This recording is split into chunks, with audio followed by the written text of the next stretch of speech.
Food Explorers! Nako, eto, nagbabalik na naman po kami ni Tetay. But Tama. this time, nako, Te, magluluto tayo ng pork binagoong. Yes. So, naglagay na kami Pork. ng mantika, tapos magpo-pork na kami. Yes. So, ayan. So, piprituin lang natin siya.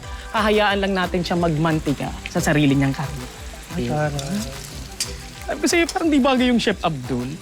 Chef Abdul, no? Hindi ko bet. Ito kasi natutunan ko to sa mom ko talaga. Since from Sorsogon talaga kami, so hilig namin kumain. Ang daddy mo nagluluto, Tito Abdul. Ay, ang daddy ko hindi. Pareho lang kami nun, palakain. Oh, talaga. Nakakatawa yung palakain. Oo. Parang eksesera, alam mo bakla ka palakain ka. Hindi, kasi alam naman natin, ewan ko, ako kasi from Israel talaga. Okay. So yung dad ko, taga Jerusalem. And parang di ko naman siya nakitaan na nagluluto. Everything. Parang never pa. It's always the madir. Ito talaga yung ginagawa ng mom ko. Natutunan ko lang to sa kanya. Hindi naman talaga ako milig magluto. So, ang ginagawa Brownish. lang namin, yes, nire-render lang namin yung fat. Tama yung sinabi ni Yes. Tito Abdul kanina, kailangan namin siya igisa sa sarili ng mantika. Yes, tama yan. Tatandaan mo, baboy ka lang, tao kami. Ay! Galit siya. Bigyan pa natin siya ng konting time lang. Yes. Do, okay naman, pero kasi lulutuin pa naman natin siya mamaya eh. Yeah. Lalagyan pa natin siya ng tubig. So, ayan. Alright, so ilipat na natin siya para makapag-gisa na tayo.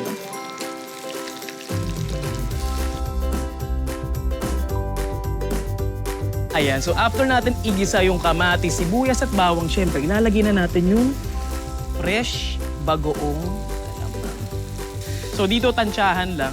Okay, yan. Yes, saka ang secret dyan nasa proper paglilinis eh. Suka yan. Ay, bakit? Eh, syempre, para naman medyo maasim-asim. Di ba sili ka ba? Yes. Ay, nako, yari ito sa atin mamaya. Ay, Tito Abdul, kilala mo ko. Sili is the key. And then the water.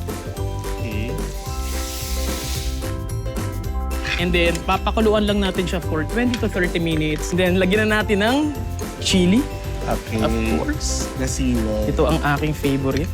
Alam mo, sa tingin ko, pwede na natin hanguin. Tapos kumain na tayo Pwede ng na natin kanin. hanguin yan. Kasi Okay. promise. Tsaka yung ano na, parang nag-paste na yung bagoong. Right. And then umangat na yung mantika ng pork.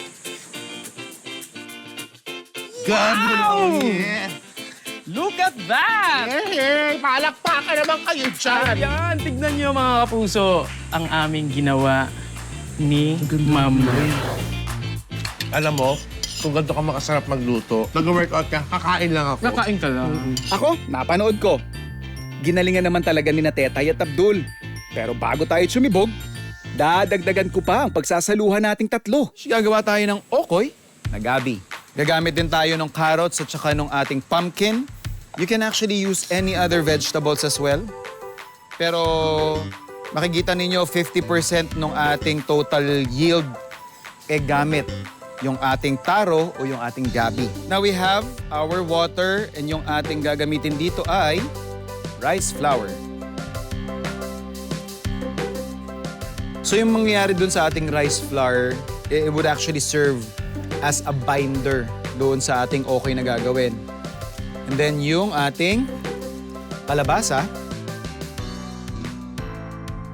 and carrots.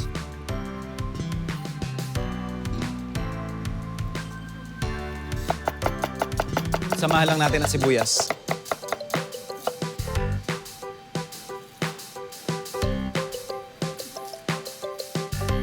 So okay na ka dun sa temperature ng ating cooking oil.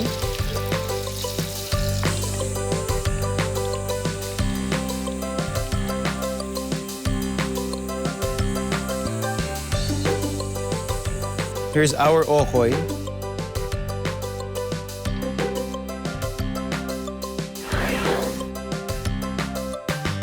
Yes, yes, yes. Finally. Ito yung ating taro ukoy or okoy na gabi. So ito, Chef, thank it's you not so your much. usual okoy na very crispy. Gumamit ako dito ng rice flour. So medyo crispy, gooey yung texture nito. Okay. And nakikita ko Okay. ito Ay, nako, chef. Naku, Ang pinaghirapan pinagtulungan namin nyo? yan. Oh, chef. Ito niluto ni chef. yung recipe mo ng bagoong, ito talaga yung gusto kong binagoongan. Right. Pero biro ito alam na mga kasama ko sa farm to table to. Ayoko talaga ng sobrang tamis na Yes. Alamang. Ako din. Perfect. I love it. I love it. Pasok na pasok Ano sa I love panlasa it? ko. Kiss mo ko. Mamaya pagkatapos kong ubusin yung I bato love ko. it! Diba? From Tito Abdul to Chef Abdul real quick. Deserve talaga ng chef's kiss yung dish mo. Bravo! Taray. Let's eat it. Kain na.